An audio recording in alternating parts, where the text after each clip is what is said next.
So, good evening, everyone, and welcome back. Today, we will be talking about English, and in English, we will do little kind of like those kind of a things which will not be having some like practice sessions, but it is something that you people have to practice on your own. For example, vocabulary we will be discussing about, ठीक है? And उसके बाद हम idioms and phrases discuss करेंगे थोड़े से. Then उसके बाद मैं आपको synonyms और antonyms के बारे में बताऊंगी. ठीक है, उसके बाद स्पेलिंग एरर आपको उसमें चेक करना होता है कि स्पेलिंग एरर है, और उसके बाद unseen passage that I was doing just now with my friend. Okay, so voice थोड़ी कम आ रही है. ओके, ये कैसे हो गया? Just a second.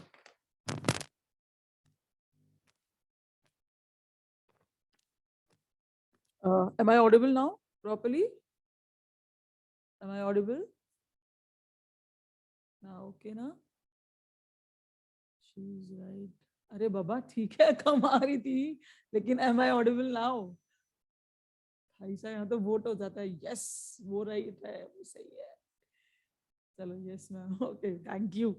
Okay, so what I was saying is कि today we will be discussing about the vocabularies and then the idioms, synonyms, spelling error और unseen passage. Vocabularies में क्या होता है? Basically आपको word का meaning पता होना चाहिए, right? That is all about what I can say is vocabulary. उसके लिए yes, I will be sharing one link. Actually मैं आज अपने notes भी लाई हूँ क्लास में, so that अगर मैं स्क्रीन शेयर ना कर पाऊँ, बट मैं आपको बता पाऊँ कि कैसे क्वेश्चंस आते हैं, और आप उसको जूम इन करके देख सकते हो और आपको थोड़ा सा हेल्प हो जाएगा.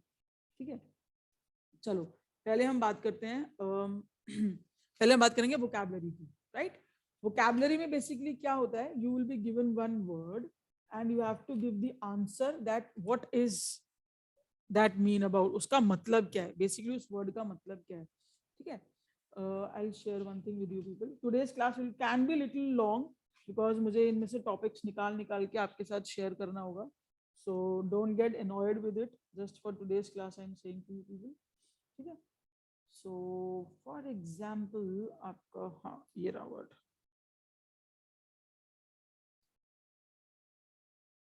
No not this word. ये आपको ये है, अरे यार कहाँ गया वो? आपके लिए वोकैबुलरी मिल ही नहीं रहा है. सिनोनिम्स करते हैं, चलो फिर पहले, जो पहले मिल गया वो करते हैं. First we are going with the synonyms. ठीक है, चलो आज अभी हम बात करते हैं सिनोनिम्स की. सिनोनिम्स का मतलब होता है, हिंदी में हम बोलते हैं जो जिसका मतलब सेम होता है. पर्यायवाची बोल सकते हो आप. ठीक है, पर्यायवाची शब्द जिसमें कि उसका मीनिंग सेम वही मीनिंग होता है, राइट? फॉर एग्जाम्पल जैसे आपने बोला कि पार्डन. पार्डन एक वर्ड है, ये आप यूज करते हो जैसे आपको कोई, when you are not able to understand someone what he और she is saying about, then you say pardon please. That means can you please repeat, है ना? इसका पार्डन का मतलब ये होता है. तो इसका मतलब आप ये भी कह सकते हो ना, एक्सक्यूज, एक्सक्यूज मी प्लीज, है ना? कि मतलब प्लीज रिपीट कर दो उस चीज को, है ना? तो ये हो गया इसका सिनोनिम, राइट? सो सिनोनिम वर्ड्स वो होते हैं जहां पर आपको एक वर्ड का सेम मीनिंग होता है and you are using, you can use vice versa. ठीक है, you can use that word vice versa. ये हो गया उसका सिनोनिम. अभी हम एक क्वेश्चन कर लेते हैं सिनोनिम्स के लिए. जैसे फॉर एग्जांपल एक वर्ड है लेमेंट. ठीक है, क्वेश्चंस कैसे आएंगे? I will straight away tell you about the questions how they will come. आपको एक वर्ड दे दिया लेमेंट.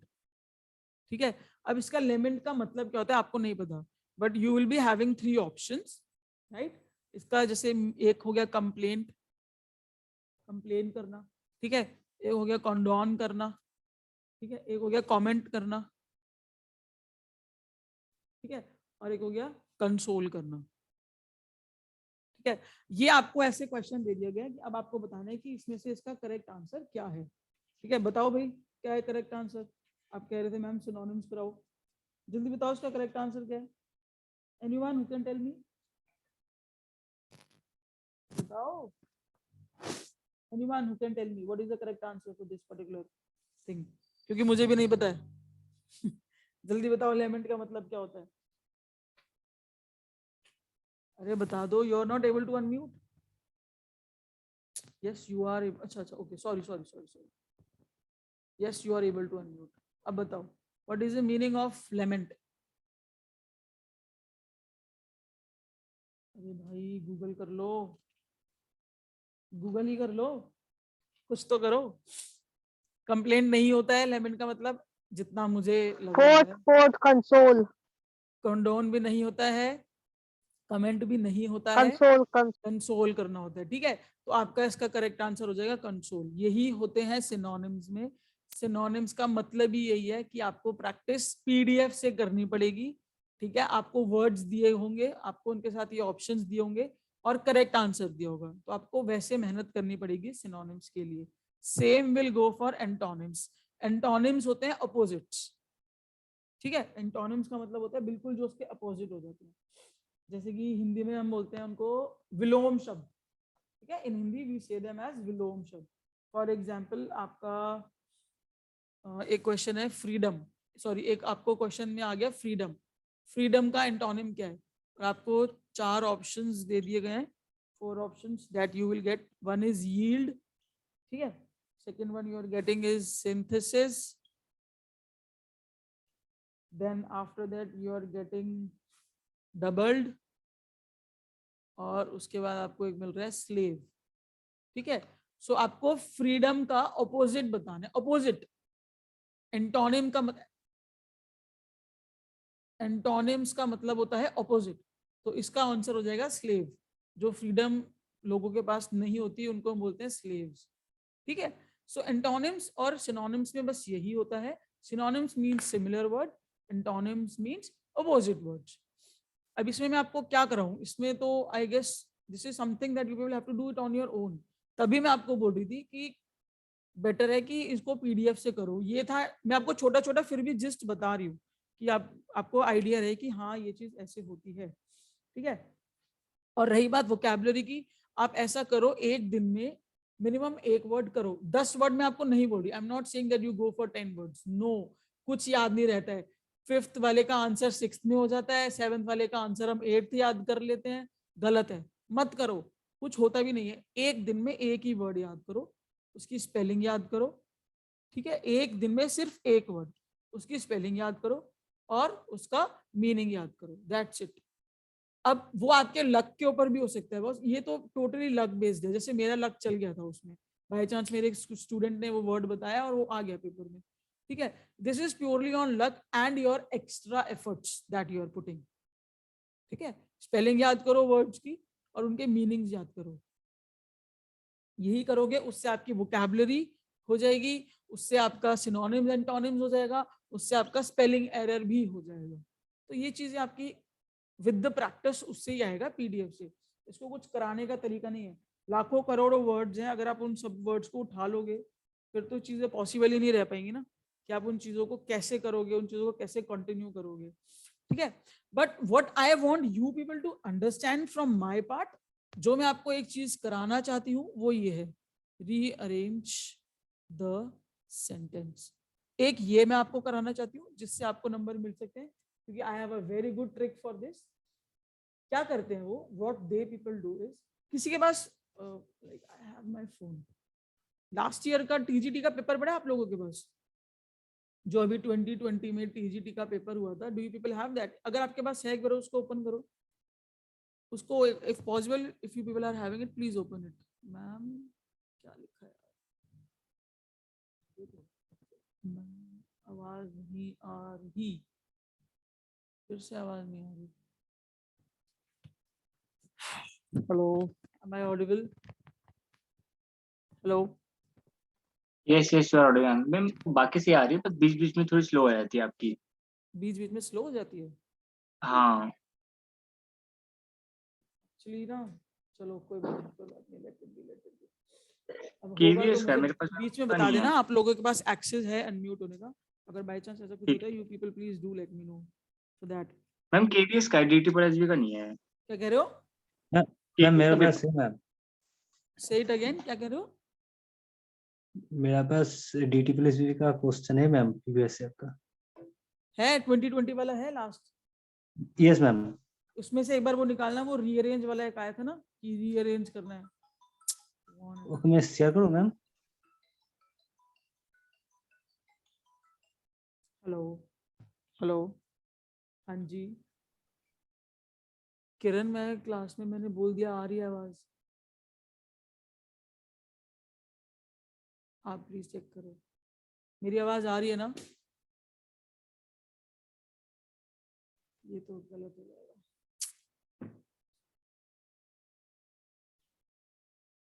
मैं आपको करा देती हूँ अभी, फिर ईडीएम्स कहाँ गए यार, आज तो मुझे ईडीएम्स भी नहीं मिल रहे। चलो मैं आपको जनरली वैसे कराती हूँ, पहले हम रीअरेंज द सेंटेंस करते हैं, ठीक है। बेसिकली इसमें क्या होता है, आपको ना एक पैराग्राफ दिया जाता है, पहले मैं आपको इसकी ट्रिक बता रही हूँ। आपको एक पैराग्राफ दिया जाता है ऐसे, उसमें 3-4 लाइनें होती हैं, चलो 5 लगा लो, ठीक है, 5 लाइन्स होती है, और आपको ना इनको ऑर्डर में लगाना होता है। बीच में कहीं कहीं कॉमा दिया हुआ होता है, कहीं कहीं कॉमा, अभी सिर्फ समझ लो, कराऊंगी मैं अभी 2 मिनट बाद ब्रेक लेके, मुझे वो मिल नहीं रहा है बेसिकली, कहाँ पर है वो। आपको क्या करना होता है, आपको ये जैसे 1, ये हो गई 2, एक सेकेंड, ये हो गई फर्स्ट लाइन, ठीक है, उसके बाद ये वाली हो गई सेकेंड लाइन, ठीक है, उसके बाद यहाँ से यहाँ तक होगी थर्ड लाइन, उसके बाद यहाँ से यहाँ तक होगी फोर्थ लाइन, ठीक है, और ये वाली हो गई पूरी फिफ्थ लाइन। टोटल 5 लाइनें दी आपको, ठीक है। तो आप उनको नेमिंग को देंगे ABCDE। अब वो आपको बोलेंगे, दे विल से यू कि you have to rearrange according to the chronological, means according to the paragraph, उसको उसको आपको अरेंज करना है, एज अ स्टोरी लाइन बनानी है उसको, ठीक है, आपको उसको एज अ स्टोरी लाइन बनानी है। और नीचे you will be having some options, options दे देंगे ACDBE, ऐसे कुछ भी ऑप्शन दे देंगे, CBDAE, ऐसे कुछ भी आपको ऐसे ऐसे ऑप्शंस दे देंगे। आपको चूज करना होगा कि कैसे करना है। पहले तो मेरे से ट्रिक सीख लो, फिर उसके बाद मैं आपके लिए रीअरेंज निकालती हूँ कि वो कहाँ मिलेगा और कैसे होगा। रीअरेंज में जब भी आपको कुछ भी करना है, आपको जैसे भी इनके वो अरेंजमेंट करनी है, what you people have to do it, सबसे पहली चीज आप देखोगे, सबसे पहली चीज, start making the pairs. Trick number 1 है इसकी, अभी लिख लो, करा दूंगी, आपको समझ आ जाएगा। You have to make the pairs, make pairs. मतलब अगर आपको लग रहा है कि जैसे आपने लाइंस को पढ़ा, ठीक है, एंड यू आर थिंकिंग कि ए पक्का, ये तो श्योर है कि ए ना सी के बाद आएगा, तो यहाँ पे ना अपना साइड में एक छोटा सा पेयर बना लो, सी और ए, ऐसे लिख लो अपने पास। आप 100% डैम श्योर हो कि सी पहले ही हो सकता है, ए आएगा ही नहीं उससे पहले, तो यहाँ पे एक अपना पेयर बना लो, इसको बोलते हैं स्टार्ट मेकिंग द पेयर, ठीक है। ये है आपकी सबसे पहली ट्रिक जिसमें आप पेयर बनाओगे।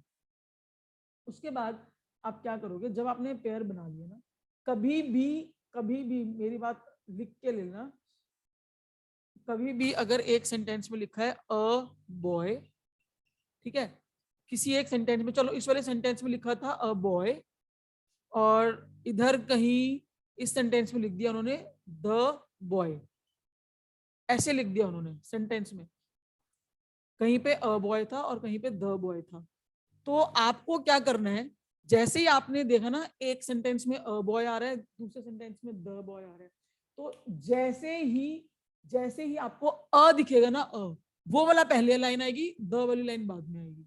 ये एक ट्रिक है, आपको अगर नहीं समझ आया मैं इसको ऐसे, फॉर एग्जाम्पल यहाँ पे लिखा था द बॉय और यहाँ लिखा था अ बॉय, ठीक है, तो जो अ बॉय वाला है ना, यानी कि जो डी वाली लाइन है ना, वो ए से पहले आएगी, तो ये हो गया ऐसे, ठीक है, आपका ये बन गया, एक पेयर आपका और बन गया DA, ठीक है। ये होता है हमारा सेकेंड ट्रिक कि a means A will come before the, A वाला sentence will be coming before the वाला सेंटेंस। ये है आपकी second trick, clear. Third trick लगा लो, एक और ट्रिक लगा लो, ये सेकेंड थी, एक थर्ड ट्रिक और है इसमें।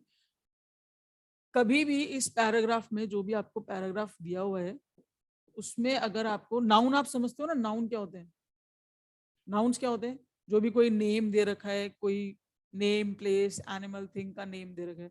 और प्रोनाउंस क्या होते हैं, प्रोनाउंस होते हैं he she it I we you they, है ना। अगर नाउन और प्रोनाउन दिए हुए हैं, ऑब्वियसली नाउन पहले आएगा ना, क्योंकि जब तक आप किसी का नेम ही नहीं आइडेंटिफाई करोगे तो प्रोनाउन कैसे लगाओगे। तो ट्रिक नंबर 3 इज कि अगर नाउन और प्रोनाउन दोनों दिए हुए किसी सेंटेंस में, सो नाउन वाला सेंटेंस विल कम फर्स्ट। ठीक है, नाउन वाला sentence will be coming first. For example आप लगा लो, इस वाले सेंटेंस में दे रखा था, इस वाले सेंटेंस में आपको दे रखा है सोलेंट शिप। ठीक है, आपकी किसी शिप के बारे में बात हो रही है, इस वाले सेंटेंस में दे रखा है सोलेंट शिप, और ई वाले सेंटेंस में दे रखा है शी सैंक, कि वो डूब गई। ठीक है, तो ये शी किसके लिए यूज हुआ है, सोलेंट शिप के लिए, तो इसका मतलब बी पहले आएगा और ई बाद में आएगा, तो आपका एक पेयर और बन गया, बी ई बन गया पेयर।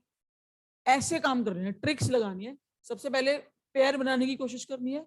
अगर कहीं पे ए और द आ रहा है तो ए वाली लाइन को पहले लगाएंगे, ठीक है, और नाउन और प्रोनाउन है तो नाउन को पहले लगाएंगे और प्रोनाउन को बाद में लगाएंगे। ये चीज समझ आ रही है या फिर सर के ऊपर से जा रहा है, क्योंकि मैंने अभी एग्जाम्पल नहीं दिया। आ रहा है समझ, सिर के ऊपर से जा रहा है। एग्जाम्पल होगा तो बेटर क्लियर हाँ हो वो तो जाएगा। ऑब्वियसली, वो तो मैं दूंगी, अभी मैं पूरा पैराग्राफ लिख दूंगी, डोंट वरी। ठीक है, चलो फिर आगे चलते हैं, एक चीज और देखते हैं उसके बाद। मैम फर्स्ट वाली ट्रिक बता दीजिए, सी ए जो लगाए हैं आप। कौन सा वाला, फर्स्ट सी और ट्रिक, ए? सेकंड थर्ड अच्छा समझ में अच्छा आ गया, अच्छा, फर्स्ट। फर्स्ट में तो यही है ना कि पेयर्स बनाने हैं आपको। कोई अगर कोई दो स्टेटमेंट दे रखी है, आपको पता लग रहा है कि पक्का ये तो श्योर है कि ये काम बाद में हुआ होगा, तो ऑब्वियसली आप उनका पेयर बना के अपने पास लिख के रख लोगे। ये बताया था मैंने इसमें। मैं अभी एग्जांपल दूंगी ना, आपको क्लियर हो जाएगी ये चीजें। एक सेकंड वेट करवा, ठीक है। एक चीज और है इसमें एक चीज का और करेंगे। कभी भी कोई आपको ऑर्डर, मैं इसको रब कर रही हूँ, कभी भी आपको कोई ऑर्डर ऑफ सेंटेंस होता है ना, जो भी सेंटेंस का आपको जो पैटर्न बनाना है। फॉर एग्जाम्पल आपको उन्होंने बोला, आपको कहीं पे एक सेंटेंस में लिख दिया उन्होंने, you have to clear the paper like SSC, UPSC, DSSB, ठीक है, KVS, ऐसे आपको कहीं सेंटेंस में लिख के आ रहा है स्टेटमेंट में। ठीक है, जो नेक्स्ट लाइन होगी, नेक्स्ट लाइन में अगर इनके बारे में इलैबोरेट कर रखा है, इनको एक्सप्रेस कर रखा है, तो पहले इसका वाला आएगा फर्स्ट नंबर पे, क्योंकि उन्होंने ही ऐसे दिया है ऑर्डर में, उसी ऑर्डर के सेंटेंस फॉलो होंगे। ये वाला दूसरा बन जाएगा, ये वाला तीसरा बन जाएगा, और ये वाला विल बिकम फोर्थ पार्ट। मतलब कि सेंटेंस में अगर उन्होंने हमें ऐसे सेंटेंस दिए कि, sorry, if they have given us the sentence like SSC कि you have to clear SSC, UPSC, DSSB, KVS exam, then उसके बाद वो इनको एक्सप्लेन कर रहे हैं कि SSC means this, UPSC means this, DSSB means this, KVS means this. तो पहले SSC वाली स्टेटमेंट आएगी, फिर UPSC वाली आएगी, फिर DSSB वाली आएगी, फिर KVS वाली आएगी। दिस आई मीन टू से, जब भी कॉमास में वो कुछ काम देते हैं तो उनकी इलैबोरेशन उसी पैटर्न में होती है। ठीक है, दिस आई वांटेड टू से। सो हमें इसमें रीअरेंज नहीं करेंगे जब कॉमास में आएगा, क्या कह रहे हो? जब कॉमास में शॉर्ट फॉर्म्स होंगी तो उसमें हाँ, हम अपना रीअरेंज नहीं करेंगे, एज इट इज नो उसको नो नो नो लिखेंगे। नो नो, जैसे उन्होंने दिया है वैसे ही। और जैसे पेपर में अगर ये आ जाता है ना तो चीजें इजी हो जाती है, क्योंकि इससे ना काफी इजी होता है, क्योंकि जैसे वो कॉमा देते हैं ना, हमारे लिए इजी हो जाती है चीजें। एक और चीज है, एक और चीज जो मैं आपको बताना चाहूंगी, हमेशा जब भी पैराग्राफ आता है सबसे पहले होता है उसका इंट्रोडक्शन। ठीक है, कहीं पे आपको दिख रहा हो ना कि किसी चीज को इंट्रोड्यूस कर रहे हैं, वो किसी चीज की नॉलेज देना स्टार्ट कर रहे हैं, दैट मीन्स वो उसका इंट्रोडक्शन है। ठीक है, उसके बाद तो मिडल पार्ट होता ही है, जो भी होता है, जो उसका कंटेंट बोलते हैं, जिसको मिडल या फिर कंटेंट बोलते हैं। ठीक है, उसके बाद आता है कंक्लूजन। अब कंक्लूजन को निकालने का आप कैसे ट्रिक लगा सकते हो, कहीं पे आपको वर्ड दिख रहा है, I hope it is visible, हाँ, कहीं पे आपको वर्ड दिख रहा है हेंस, तो आप समझ जाओ ये कंक्लूजन का वर्ड है, तो ये लाइन तो लास्ट में आएगी। जहां पे आपको हेंस दिख रहा है, दैट मीन्स ये लाइन लास्ट में आएगी। सो दैट मीन्स ये लाइन लास्ट में आएगी, क्योंकि वो रिजल्ट बता रहा है, वो किसी चीज का आपको कंक्लूजन बता रहा है। देयरफॉर ये लाइन लास्ट में आएगी क्योंकि वो कंक्लूजन बता रहा है आपको कि ऐसा हुआ। ठीक है, ये एक ये चीज का भी ध्यान रखना है। चलो ये थे आपकी ट्रिक्स। एक बार मैं इनको अच्छे से थोड़े तरीके से लिख के आपको बता देती हूँ, उसके बाद हम उसके एग्जाम्पल्स करेंगे। ठीक है, जो आपकी फर्स्ट ट्रिक है, first trick is that you have to make the pairs. ठीक है, you have to make the pairs, कि आप कितना बनाओगे, जितना मैक्सिमम हो सकता है पेयर बनाओ। Make the pairs of event, कि कौन सी चीज पहले हुई है कौन सी बाद में हुई है। ठीक है, सेकेंड ट्रिक इसकी हो जाएगी, ए वाला word will come, A will come before the. ठीक है, उसके बाद थर्ड चीज हो जाएगी,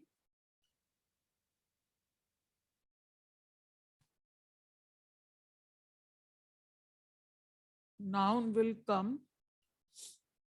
before pronoun। ठीक है, उसके बाद फोर्थ पार्ट हो जाएगी, ले ये वाला लिख लेते हैं, इंट्रोडक्शन, कंटेंट, देन कंक्लूजन। और कंक्लूजन के वर्ड्स क्या क्या है? कंक्लूजन के वर्ड्स हो सकते हैं हेंस, देयरफॉर, सो दैट, और भी हो सकते हैं वैसे। ठीक है, हेंस हो गया, देयरफॉर हो गया, सो दैट, और भी काफी वर्ड्स हो सकते हैं इसके।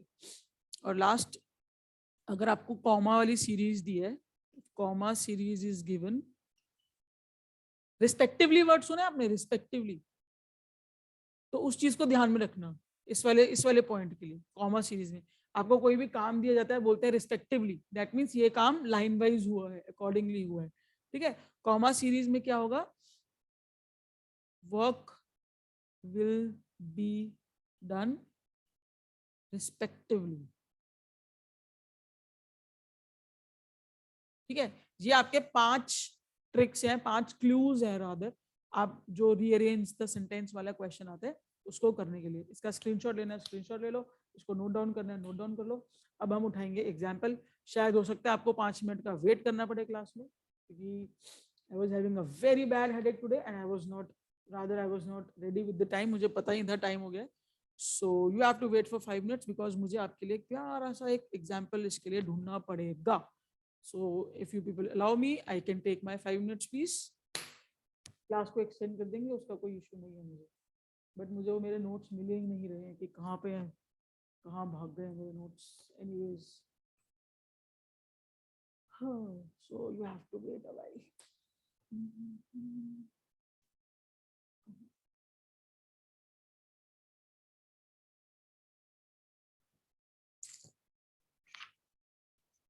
Yes, करते हैं।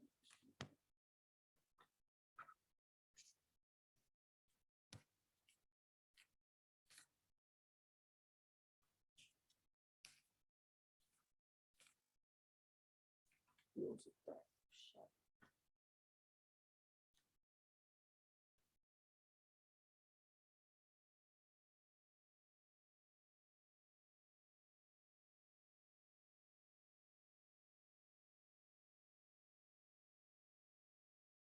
आ गया, ये रहा, आ गया। चलो देखती हूँ मैं।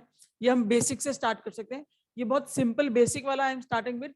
हो सकता है इसमें ये वाले रूल्स ना भी लगे और आपको वैसे ही आंसर मिल जाए, लाइक बिना रूल्स लगाए भी आपको आंसर मिल जाए, but this level will not come in the papers. But still एक बार स्टार्ट करने के लिए थोड़ा मोमेंटम बनाते हैं, उसके बाद चीजों को फॉलो अप करेंगे। ठीक है, तो क्वेश्चन आपको दिया हुआ है, क्वेश्चन में आपको दिया हुआ है पीपल, एक वर्ड ना वो जनरली दे देते हैं, वैसे कभी कभी दे देते हैं।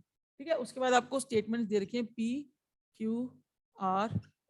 ठीक है, and the statements are PQRS, आपको स्टेटमेंट दे रखी है एट हिज डिस्पेंसरी, यहाँ पे दे दिया एट हिज डिस्पेंसरी। ठीक है, नेक्स्ट आपको क्यू वाली स्टेटमेंट में दे दी went to him, went to him, ठीक है। आर वाली स्टेटमेंट आपको दे दी of all professions, of all professions, ठीक है। एंड लास्ट एस वाली स्टेटमेंट दे दी for medicine and treatment, for medicine and treatment. ये आपको क्वेश्चन दिए, ठीक है। और आपको आंसर्स में दे दिए हैं जैसे A part, B, C, D. Option A आपको दे रखा है क्यू पी आर एस, फिर उसके बाद आपको दे रखा है आर पी क्यू एस, उसके बाद दे रखा है आर क्यू एस पी, उसके बाद आपको दे रखा है क्यू आर पी एस। सो इसमें से करेक्ट आंसर क्या है, ये आपका क्वेश्चन है, ठीक है। चलो अभी आप एक बार ट्राई करो। सबसे पहले first thing that you people have to do is you have to make the pair. आप पेयर बनाने की कोशिश करो कि इनमें से कोई दो सेंटेंस ऐसे लग रहे हैं जो इसके बाद ये पक्का हुआ होगा, ऐसा कुछ लग रहा है। सबसे पहले तो वो पेयर बनाने की कोशिश करो।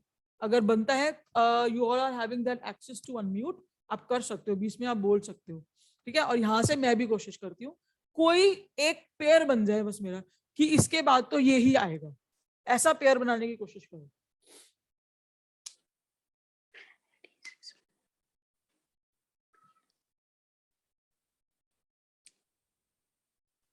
देखो पहले एक बात, सबसे पहले इंपॉर्टेंट बात देखना, मैम, फर्स्ट सबसे पहले RPQS वाला फर्स्ट वर्ड को देखना, पीपल है यहाँ पे, ठीक है। सेंटेंस पीपल से स्टार्ट हो रहा है, ठीक है। इसको भूल मत जाना इस वर्ड को, जो आप भूल गए थे, आप आधे से ज्यादा भूल गए थे, मुझे पता है कि आप मैम, RPQS वाला B R option. P Q S आ रहा है। अच्छा, anyone else?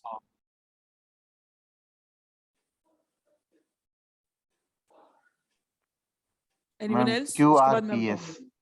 Q R P S, okay. Anyone else?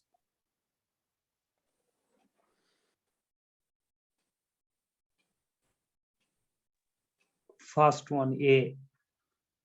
ए, ओके। सारी अलग अलग दे रहे हैं, चलो करो करो, ट्राई करो, कोई बात नहीं, करो करो। Ma'am RQPS।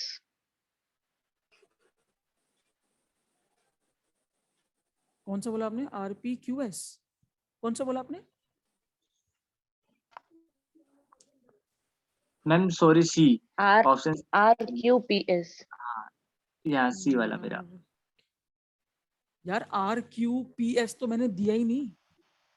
RQSP ma'am, second third वाला ऑप्शन। अरे नहीं, वो कोई और बोल रहे थे ना, उनके लिए कह रहे हैं। एक लास्ट और भी दो answer, only 5 answers I got, so many students are sitting over here in the class, move on, give the answer, then I will be starting up. C, C, RQPS, SP। चलो ठीक है, अब start करते हैं हम, ठीक है। देखो पीपल, सेंटेंस स्टार्ट हो रहा था हमारा पीपल से। पीपल एट हिज डिस्पेंसरी नहीं बन रहा है ना, people at his dispensary. People went to him, लोग वहां, लोग उसके पास गए, लग रहा है कि हाँ शायद हो सकता है ना। People went to him for, basically इसमें आप जो कहानी, जो हमारी डिस्कशन चल रहा है वो ये चल रहा है, कुछ लोग हैं डिस्पेंसरी में गए थे, उसके पास सभी प्रोफेशन के लोग मेडिसिन और ट्रीटमेंट के लिए, यही था ना, इसका मतलब यही है, बस हमें इसको जोड़ना है। अब इसकी ट्रिक देखो, जो मैंने सोचा इसको, सबसे पहले जो मैंने सोचा, पीपल, देखो वेंट टू हिम स्टार्टिंग में नहीं आएगा कि उसके पास गए, ये तो फर्स्ट लाइन नहीं हो सकती, मुझे देख के पता लग रहा है। पीपल वेंट टू हिम, ये तो यही खत्म हो गया कि नहीं हो गया? तो Q will not come at first point, ये तो मुझे श्योर हो गया। उसके बाद मैं क्या करूंगी, जैसे ही मुझे पता लगा क्यू फर्स्ट पॉइंट पे नहीं आया, मैंने अपने क्यू वाले ऑप्शंस को काट दिया जिनमें क्यू फर्स्ट पे था। ओमिशन ऑफ ऑप्शंस भी एक तरीका होता है अपने सही आंसर को निकालने का। ऑप्शंस को कैंसिल करते जाओ, आपके सही आंसर निकल सकते हैं, ठीक है। जिन्होंने ये वाले ऑप्शन बोले थे वो तो कट गए, ठीक है। उसके बाद आ जाओ जिसमें आर थे, दोनों में ही आर थे, तो ये तो कंफर्म हो गया, आर हमारा पहला पॉइंट है, ये तो हमारा हो गया। पीपल ऑफ ऑल प्रोफेशन, क्योंकि हम लोगों के बारे में बात कर रहे हैं ना, तो उनके बारे में कुछ तो बताएंगे ना पहले। पीपल ऑफ ऑल प्रोफेशंस, ठीक है। उसके बाद या तो पी या तो Q, went to him at his dispensary, जो लोग सभी प्रोफेशन के थे, एट हिज डिस्पेंसरी नहीं आएगा, क्यू आएगा इसका answer. People of all profession went to him, उसके पास गए। ठीक है, समझ आ रही है बात? People of all professions went to him, किस लिए गए? For medicine and treatment. कहाँ गए? At his dispensary. ये तो इजी था, इसमें भी अगर आप गलत करोगे, ऑल्दो इसमें तो अभी तक हमारा कोई रूल भी नहीं लगा, ये तो बेसिक वाली रीअरेंजमेंट है जो क्लास 6th और 7th के लिए आती है। हमारे लेवल पे बड़ी आती है, पैराग्राफ आता है पूरा, मतलब 7-7 9-9 अल्फाबेट, सॉरी 7-7 9-9 वर्ड्स होते हैं उसमें, और इतना बड़ा आता है। ये इजी था, तो इसका correct answer will be this, RQSP। people of all the professions went to him for medicine and treatment at his dispensary, उसकी डिस्पेंसरी पर। ठीक है, चलो नेक्स्ट करते हैं। एक और क्वेश्चन उठाते हैं, शायद ये हो जाए। थोड़ा सा इजी उठाते हैं पहले, एक बार जो हो जाए। ये इजी है, हाँ चलो ये वाला उठाते हैं। यहाँ पे आपको दे रखी है ऑलरेडी एक टर्म, दिस टाइम। ठीक है, दिस टाइम आपको ये परमानेंट दे रखा है। पी वाले स्टेटमेंट में आपको दे रखा है exactly what he had been told, exactly what he had been. हाँ ये है ना थोड़ा, पर है इजी, वैसे आप देखोगे इजी है। The young man did, the young man did, उसके बाद beyond his dreams, beyond his dreams. ठीक है, sorry sorry sorry, I am so sorry, beyond his dreams and the plan succeeded, and the plan succeeded. इसमें आपका एक rule लग रहा है, उसको देखना कौन सा रूल लग रहा है। ठीक है, चलो इसके ऑप्शंस आपको दे रखे हैं ABCD, QPRS, QPSR, PQSR, QS। हाँ जी, इसमें रूल लग रहा है आपका, तभी ये इजी है।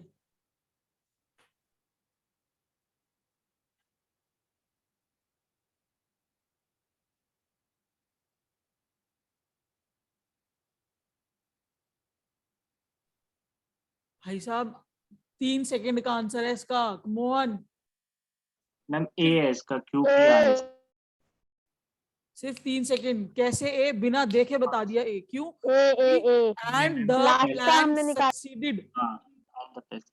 इस ये मैंने आपको बताया था, जो वो था इंट्रोडक्शन, कंटेंट और एग्जैक्टली लास्ट का पता लग कंक्लूजन। गया तो हाँ, हमें इसमें एस वो देना वाला है। रूल लगा है कि हमारा प्लान सक्सेसफुल हो गया। जैसे ही मैंने देखा एस लास्ट वाला है, और मैंने ऑप्शन में देखा एक में ही एस आ रहा है, आगे पीछे कुछ देखा ही नहीं, टाइम को खाली फोकट वेस्ट नहीं करना है अपना, तुरंत उसका आंसर ए लगा देना।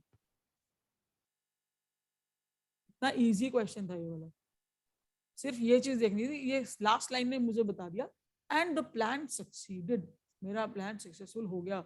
एस लास्ट में आएगा, एक ही ऑप्शन में था एस लास्ट में, आगे देखने की जरूरत नहीं है। उसको वैसे टाइप करके दिखा देती हूँ आपको कैसे लग रहा है। QPRS। ठीक है, चलो, this time the young man did exactly what he had been told beyond his dreams and the plan succeeded. इस बार उस यंग मैन ने वही सब करा जो उसको बोला गया था, एग्जैक्टली वही सब करा अपने ड्रीम से ऊपर होकर, और उसका प्लान सक्सेसफुल हो गया। ये तो आप लोगों पे सूट भी कर रहे हैं, उतना ही करो जितना बोला गया। चलो एनीवेज, नेक्स्ट क्वेश्चन एक और उठाते हैं। अब आपको मेरे रूल शायद समझ में आने लगे होंगे विद द एग्जांपल। एक रूल तो आपको समझ में आ गया, कंक्लूजन वाला, है ना। नेक्स्ट और उठाते हैं, थोड़ा सा लेंथी उठाते हैं ताकि अब आपको लगे। पेपर में कैसे आता है मैं आपको वो दिखाती हूँ, पेपर में ऐसे नहीं आता है, पेपर में कैसे आता है मैं आपको वो चीज दिखाती हूँ। ठीक है, ताकि आपको थोड़ा फेमिलियर लगे चीजें। जैसे आपको क्वेश्चन दे दिया, ठीक है, ये थोड़ा अच्छा क्वेश्चन है। लाइक एनर्जी क्राइसिस इसमें रूल्स लगाना प्लीज, ठीक है, लाइक एनर्जी क्राइसिस। उसके बाद वो क्या करते हैं, ऐसे लिख देते हैं, मैं दूसरे पेन से लिख देती हूँ। अब है पी वाली स्टेटमेंट, ठीक है, उसको ऐसे डैश लगा देंगे। मैं पेन अलग कर रही हूँ, वो नहीं करते हैं। Is one of the most, is one of the most talked, है ना, ये दिख रहा, अब दिख रहा है, is one of the most talked about, is one of the most talked about। उसके बाद उन्होंने लिख दिया क्यू वाली स्टेटमेंट स्टार्ट हो गई, ठीक है, पॉपुलेशन एक्सप्लोजन, पॉपुलेशन एक्सप्लोजन, ठीक है। उसके बाद आपकी आर वाली स्टेटमेंट स्टार्ट हो गई, पेपर में ऐसे आता है, ठीक है। इसमें रूल्स लगाना, topics of the world Manjha these days, ठीक है, ये आपको स्टेटमेंट दी गई है, ठीक है। ये वाली होगी आपकी एस वाली स्टेटमेंट। क्लियर हो गया? अब आपको ऑप्शन दे दिए नीचे, आपका सीक्वेंस उन्होंने दे दिया है। Let me give you the sequence also. Sequence उन्होंने दिया है S R Q P, R Q P S, S P Q R, P R Q S. ये आपको ऑप्शन दे रखे हैं उन्होंने। स्टेटमेंट ऐसे आती है पेपर में। तो ये वाली स्टेटमेंट है आपकी पी, यहां से ले तक पूरी यहां तक है क्यू, ये दो वर्ड्स आपके आर, और उसके बाद ये है आपकी एस वाली स्टेटमेंट। चलो इसमें लगाओ रूल्स, 5 रूल्स बताए थे ना मैंने आपको अभी, लगाओ इसमें।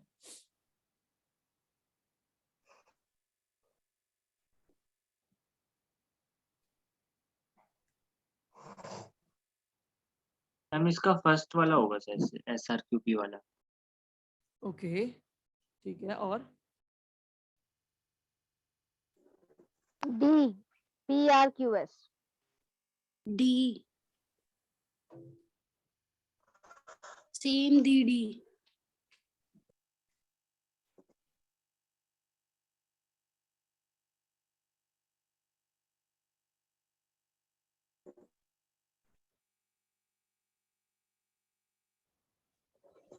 और बताओ।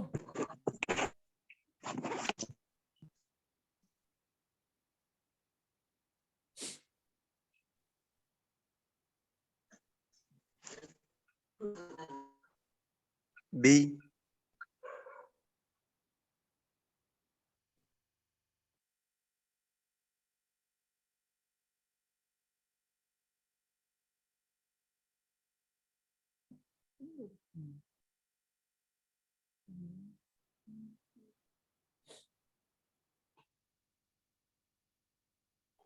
B ma'am. ऑप्शन ही गलत है।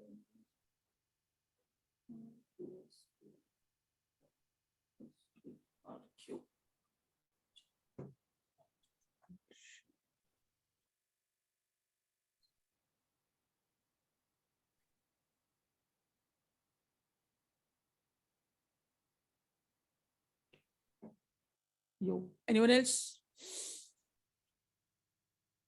Anyone else? जल्दी बताओ, only 5 answers I got. D. D. एक और बताओ, जल्दी से बताओ।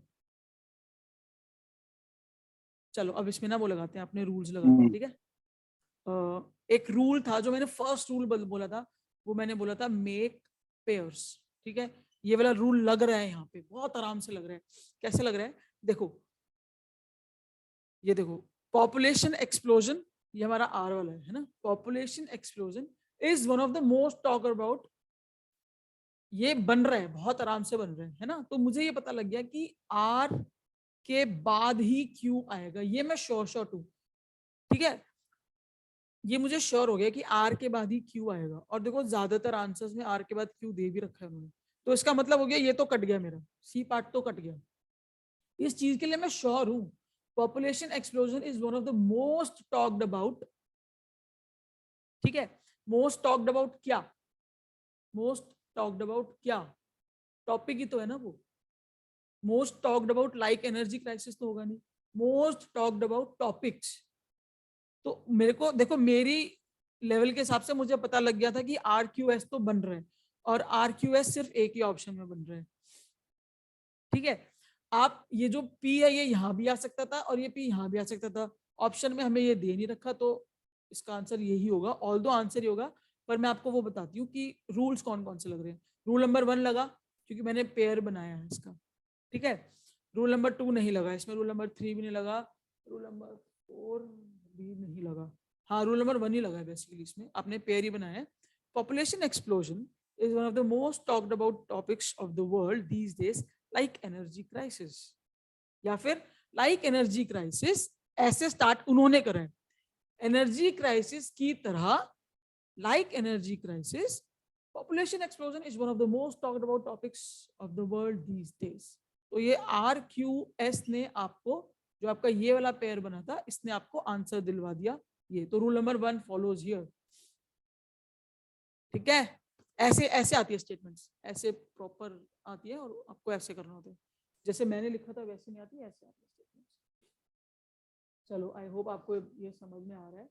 इसका एक और एग्जांपल करते हैं, फिर उसके बाद आगे बढ़ेंगे, क्योंकि टाइप्स मैम ऑफ इसका आंसर बी है ना? हाँ जी, हाँ आंसर डी है मैम इसका बी आंसर, होगा ना? D PRQS। ठीक है, चलो आगे चलते हैं, एक और करते हैं, ये वाला थोड़ा इजी सा करते हैं। चलो, जो आपको क्वेश्चन में दे रखा है वो दे रखा है, नहीं नहीं नहीं, एक second, it was to be. ठीक है, ये आपको स्टेटमेंट में दे रखी है, उसके बाद आपको P में दे रखा है before their school examination, school examination. उसके बाद Q में आपको दे रखा है उन्होंने which was due to start, which was, ये थोड़ा स्क्रीन से आउट जा रहा है स्टार्टिंग की लाइंस।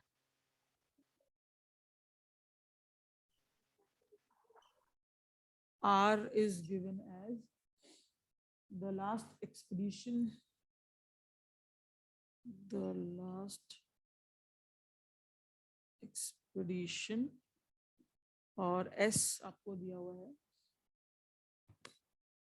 in a month। ठीक है, और आपको स्टेटमेंट दे दिया उन्होंने, आंसर्स ऑप्शन में दिया है, द लास्ट अरे एक्सपेंडिचर रुक है जा, ना? ऑप्शंस तो डालने दे, तो बहुत तेज होगी। SRQP, then RQSP, then RPQS, then SPRQ। चलो भाई, अब बताओ रितिका जी, कौन सा ऑप्शन है? अरे नहीं, वो एस, ये जो आर में है, the last expedition, Ex- expedition, EX, की गंदी राइटिंग है क्या?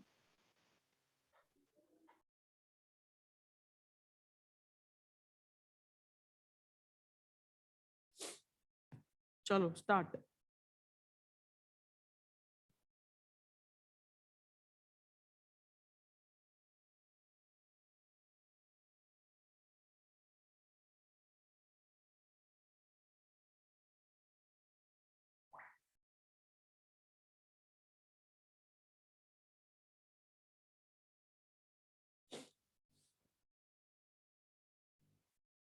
इसको तो कर ही सकते हैं वैसे।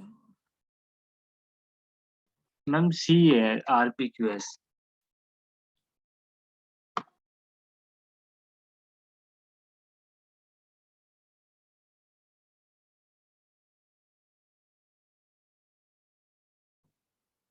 और बताओ, और बताओ, रूल्स लगाने की कोशिश करो, जो 5 रूल्स बताएं।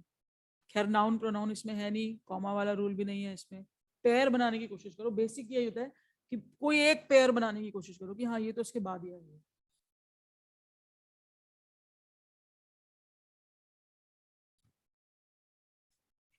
मैम B और C में C है, A और D तो है नहीं। अच्छा, चलो देखते हैं। हाँ, बी और सी में से ही है।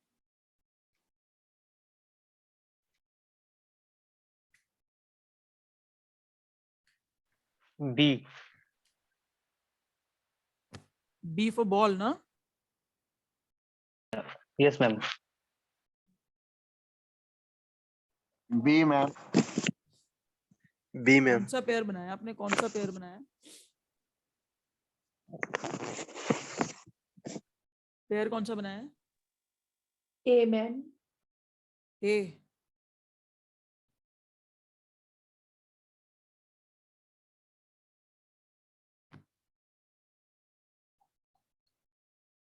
Last 2 answers I want. 3 2 5 2 answer और दो जल्दी से, then I start.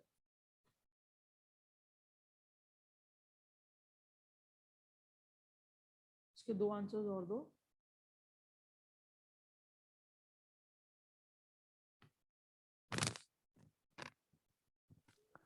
B. B for ball.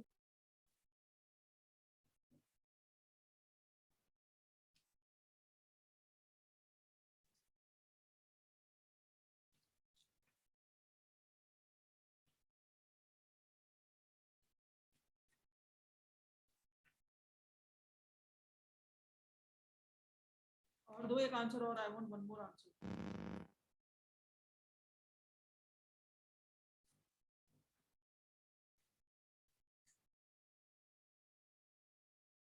जल्दी दो, इतना देर थोड़ी लगेगी।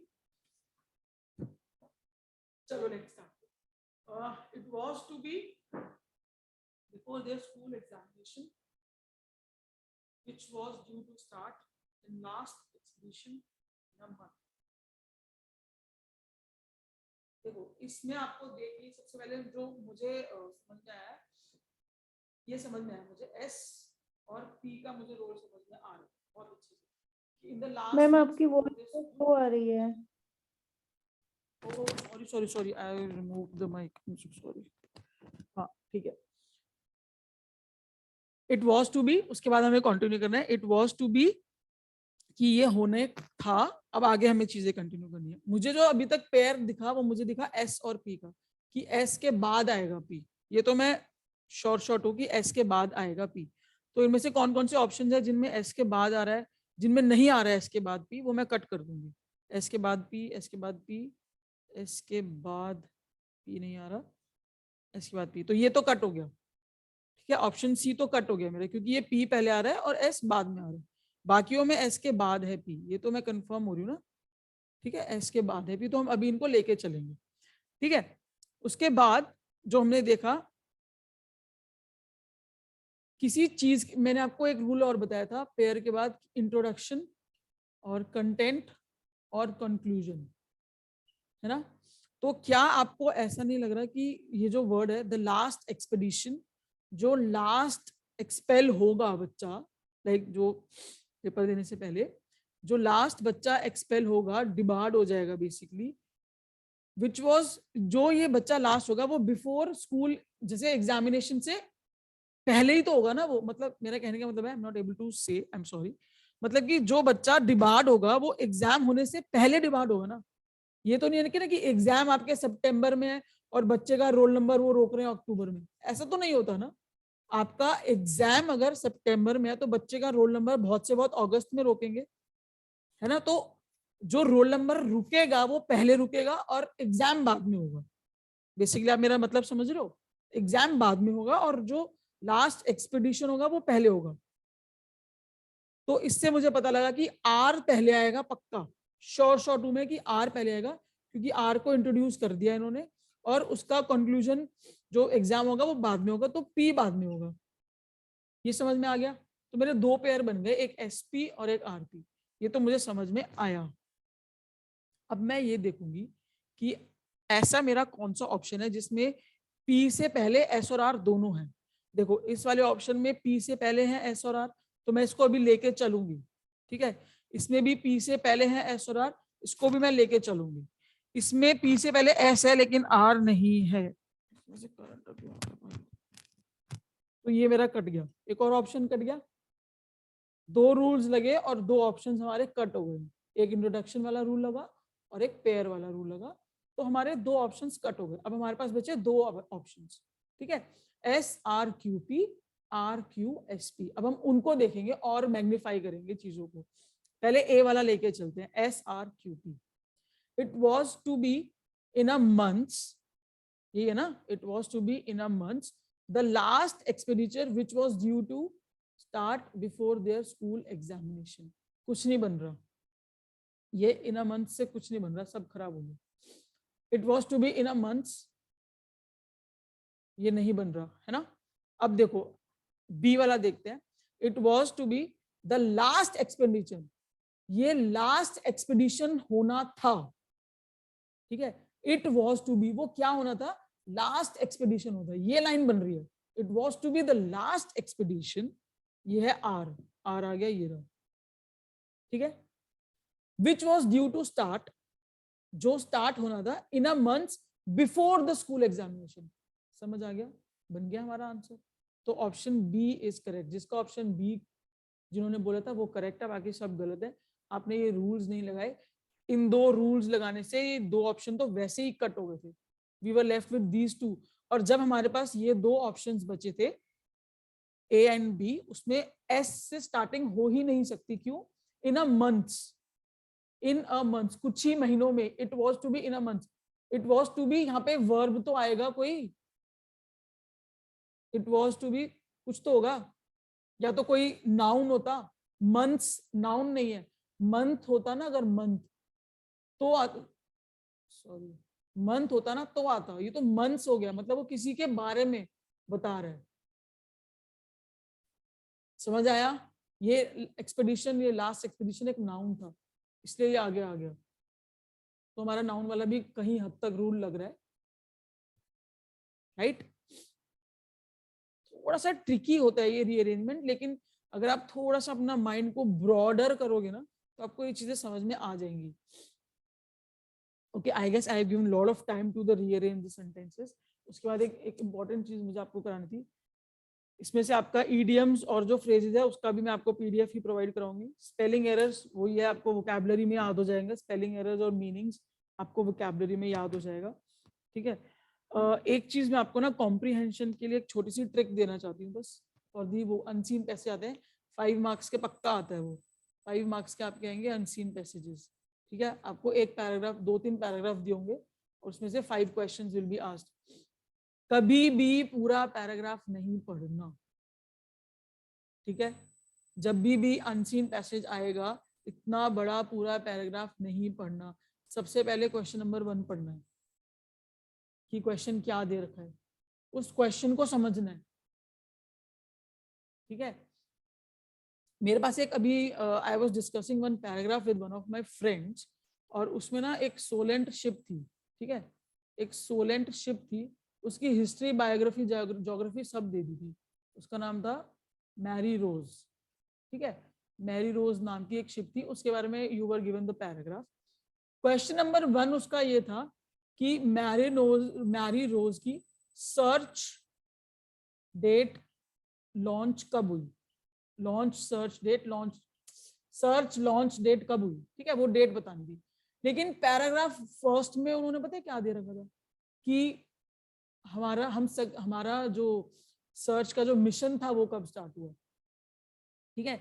दूसरा हमारे पैराग्राफ में दे रखा कि उसके टुकड़े कहाँ मिले। Third paragraph was given like कि किस बंदे ने सर्च किया। तो इसीलिए कभी भी हमेशा याद रखना कि पहले पैराग्राफ नहीं पढ़ना है, पहले क्वेश्चन देखना है, अच्छा लॉन्च डेट देखनी है, उसके बाद पैराग्राफ पढ़ना है, क्योंकि आपका फोकस थोड़ा माइंड, आपका वो जो था ना घोड़े पे वो लगा देते हैं, सिर पे क्या लगाते हैं, वो उसी डायरेक्शन में जाता है। तो जब आप क्वेश्चन चेक कर लोगे फिर आप उसी डायरेक्शन में जाओगे कि मुझे ये देखना है। कभी भी ये नहीं करना कि पूरा पैराग्राफ पढ़े जा रहे हो उसके बाद फिर क्वेश्चन पढ़ोगे, अरे यार ये कहाँ था, ये तो मुझे मिला ही नहीं। No, you will not do that. पहले क्वेश्चन पढ़ेंगे फिर आंसर, फिर क्वेश्चन नंबर 2 पढ़ेंगे फिर आंसर, क्वेश्चन नंबर 3 पढ़ेंगे फिर आंसर। मुझे क्या करना है शिप के बारे में जान के, मुझको तो 5 नंबर निकालने हैं अपने बस। कहीं भी मिली कोई भी शिप, कौन सी सी में मिली, किसने ढूंढी,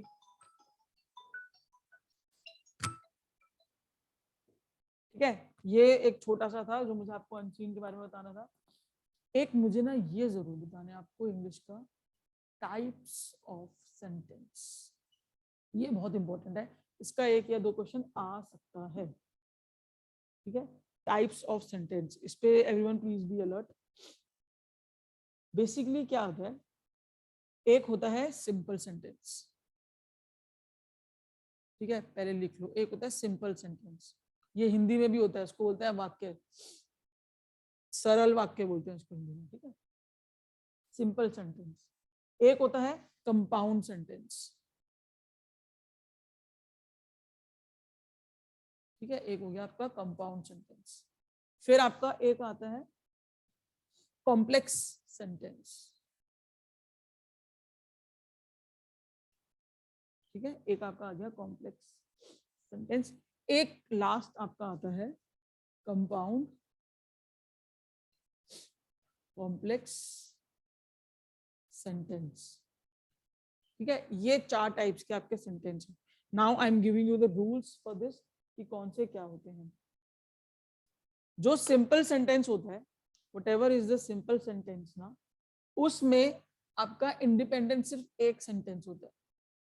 ठीक है, एक sentence, only 1 sentence you have, rather आप उसको बोल सकते हो एक क्लॉज होता है बस उसमें। वो इंडिपेंडेंट होता है, मतलब अपने आप में कंप्लीट होता है, क्योंकि है ही एक sentence.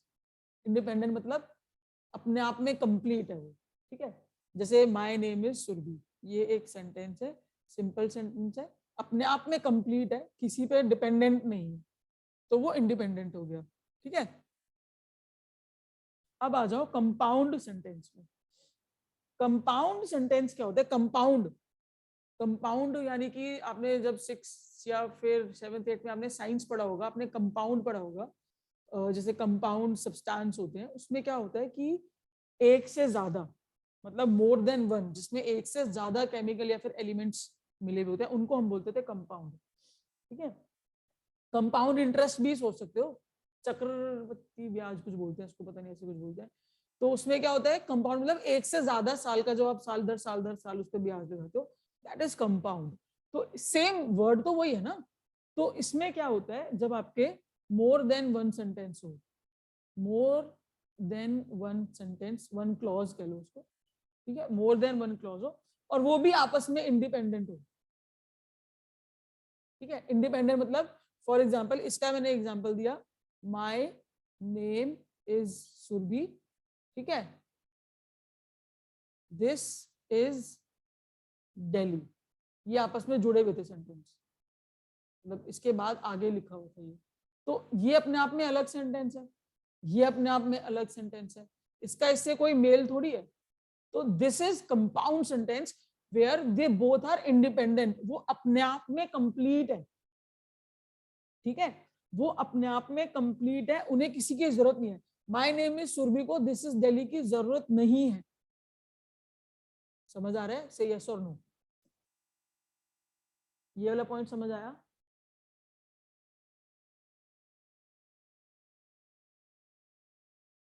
Hello, am I Audible?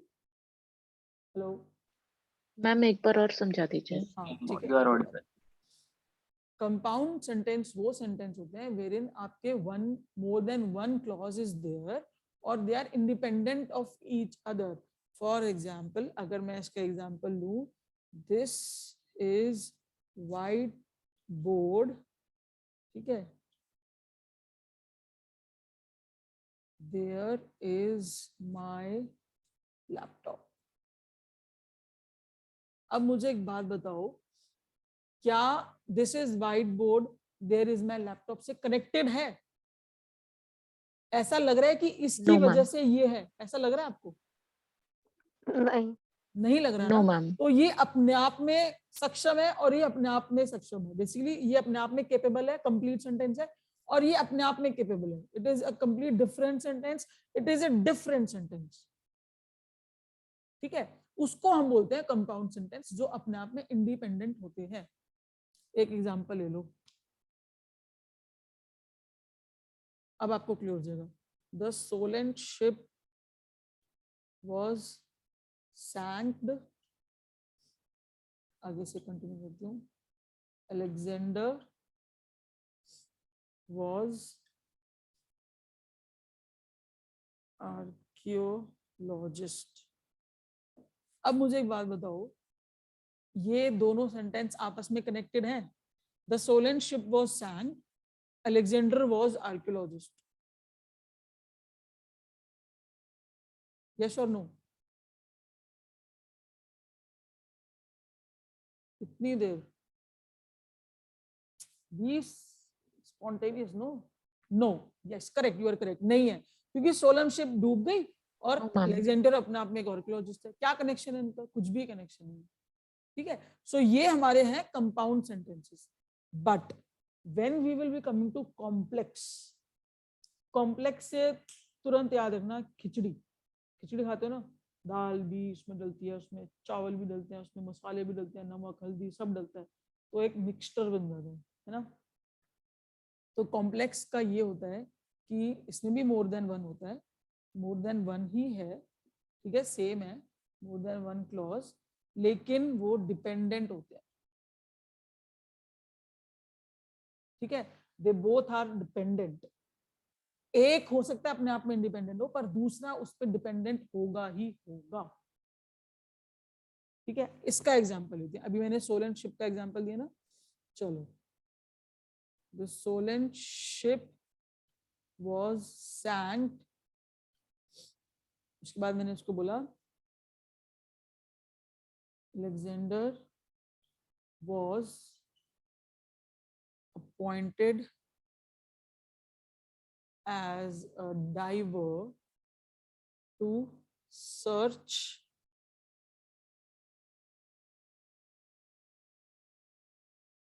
the ship. अभी आपस में कनेक्टेड हैं. देखो, द सोलेंट शिप वॉज सैंक, ये इंडिपेंडेंट है, इसको किसी की जरूरत नहीं है. द सोलेंट शिप वॉज सैंक अपने आप में इंडिपेंडेंट कंप्लीट सेंटेंस है, इसको किसी की जरूरत है ही नहीं. लेकिन the second sentence, Alexander was appointed as a diver to search the ship, इसने हम, ये हो गया जो ये वाला सेंटेंस है ना, सेकेंड वाला जो सेंटेंस है, ये सेंटेंस इसके ऊपर डिपेंड हो गया. इसकी हमें मीनिंग समझ आ गई. अगर ये सेंटेंस नहीं होता, the Solent ship was sent, Alexander was appointed as a diver to search the ship. अरे भाई, कौन सी शिप? इसका कोई मतलब नहीं आ रहा कि कौन सी शिप, क्या ढूंढने, क्या किस चीज के लिए अपॉइंट किया था उसको. लेकिन जैसे ये वाली लाइन आई तब हमें पता लग गया. तो second line is dependent on first in this example, है ना. वो होते हैं हमारे कॉम्प्लेक्स स्टेटमेंट, जिसमें खिचड़ी का एहसास होता है आपको कि इसके बिना ये अच्छा नहीं, इसके, वो तो ठीक है अपने आप में है, पर इसके बिना ये अच्छा नहीं है, वो इनकम्प्लीट है इसके बिना, क्योंकि ये दोनों आपस में रिलेशन शो कर रहे हैं. ठीक है, और जरूरी नहीं कि एक ही हो, एक और पॉइंट भी हो सकता है. आई एम नॉट सेइंग कि only one, I said more than one, है ना. तो वो 3 भी हो सकता है. फॉर एग्जाम्पल, इसकी थर्ड स्टेटमेंट आ जाती है, he was given $70 per day for the search work. जो वो सर्च करता था उसको उसके लिए $70 पर डे मिलते थे. तो ये भी इस पे कनेक्टेड हो गया ना, इसी की स्टोरी लाइन चल रही है ना बेसिकली आगे. So that is why it is a complex statement. I hope it is clear. Difference between compound and complex. Yes, ma'am. Yes. जहां पे इंडिपेंडेंट स्टेटमेंट एक ही होगी.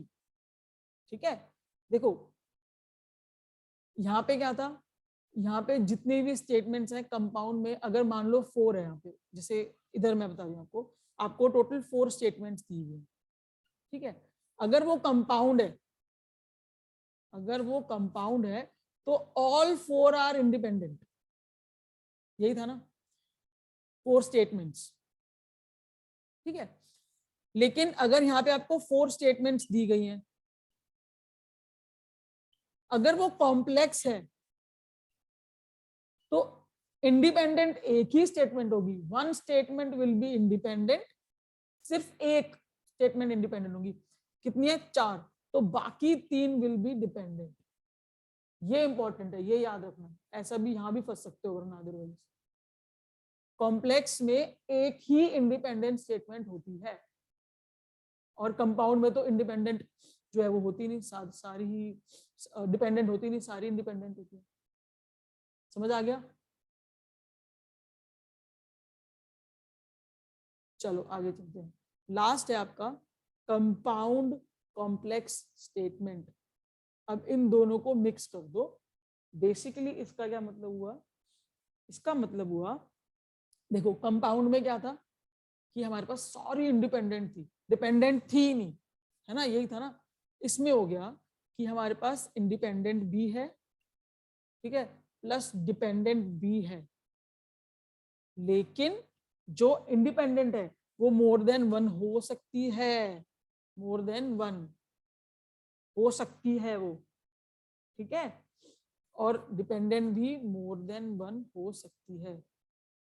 बस ये है, इसमें और कुछ भी नहीं। फॉर एग्जाम्पल, इसका एक एग्जाम्पल करते हैं कंपाउंड कॉम्प्लेक्स का। अभी सोलेंट शिप करा था, उसी को करते हैं, उससे आपको चीजें समझ आएंगी। The solent ship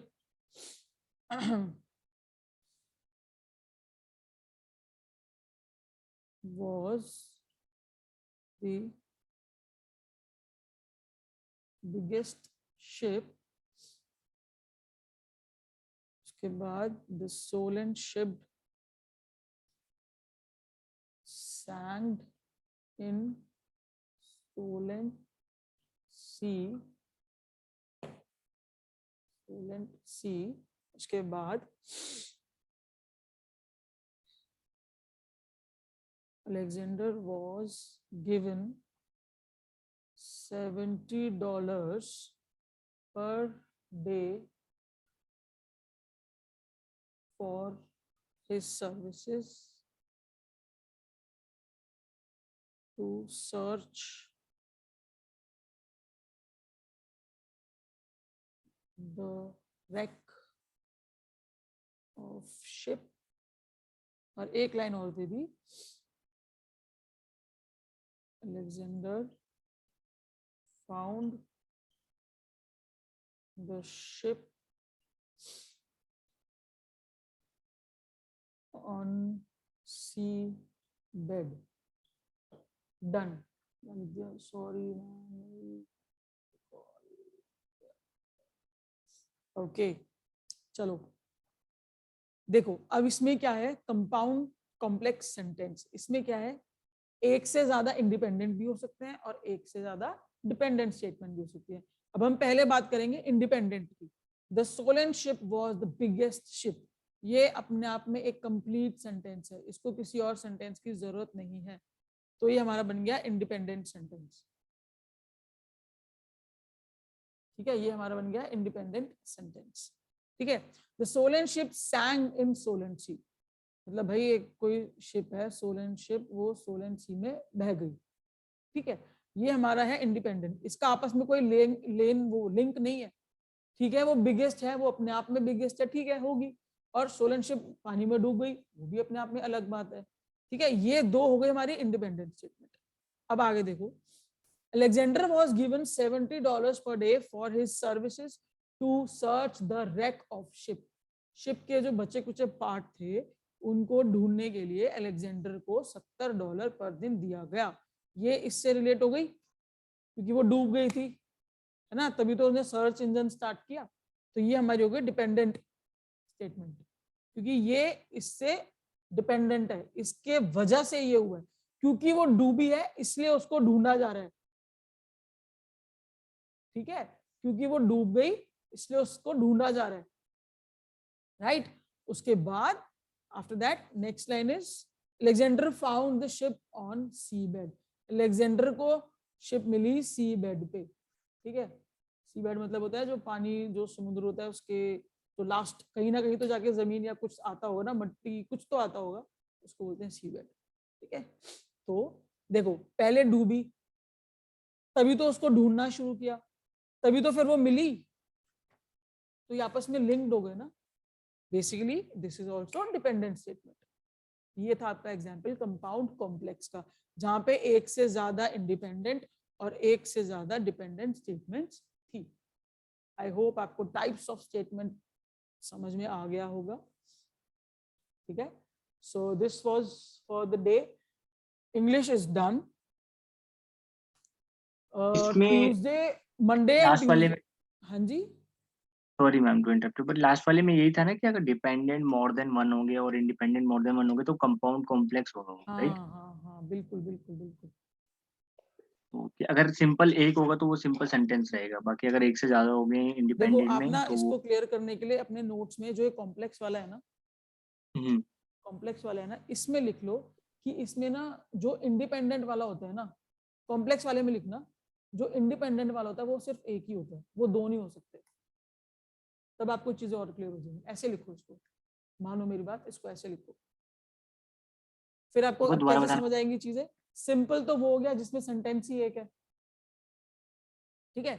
कंपाउंड वो हो गया जिसमें सिर्फ इंडिपेंडेंट है, डिपेंडेंट वाला है ही नहीं, कंपाउंड हो गया वो।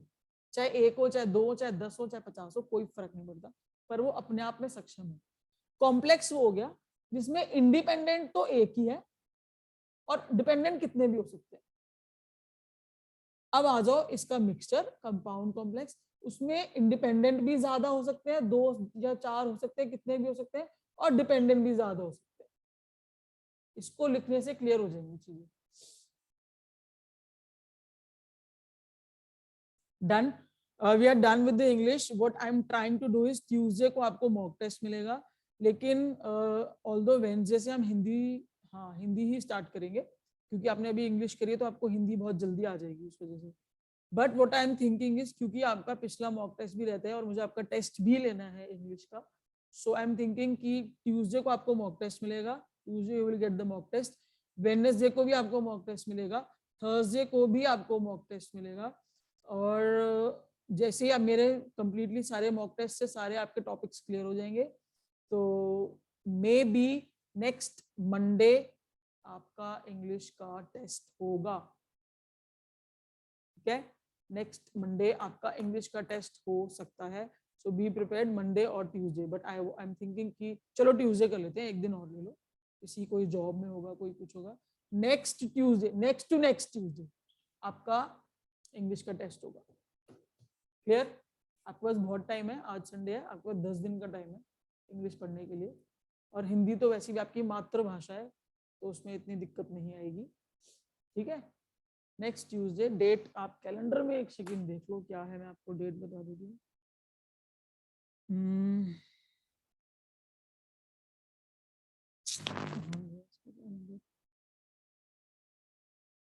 आप देखना अपने फोन में, मेरा फोन नया है, मुझे पता ही नहीं कैलेंडर का है। चलो मैं लैपटॉप में देखती हूँ। हाँ ये रहा कैलेंडर, आज है 21st को। Okay done. हाँ 1st of Feb you have your English exam. ठीक है, 1st Feb English test, complete syllabus, जो आपके मॉक टेस्ट रह गए हैं वो मैं आपको, आई प्रॉमिस, मैं आपको भी प्रोवाइड करा दूंगी धीरे धीरे। 1st Feb complete syllabus English test. All the best to you people. If anyone having any doubt, you can stay back. Otherwise, you can leave the meeting. Thank you so much. Good night. Take care. Ma'am Tuesday Tuesday Thursday 1st Feb आ रहा है Tuesday ना? Wednesday Thursday हमारा mock test होगा, right?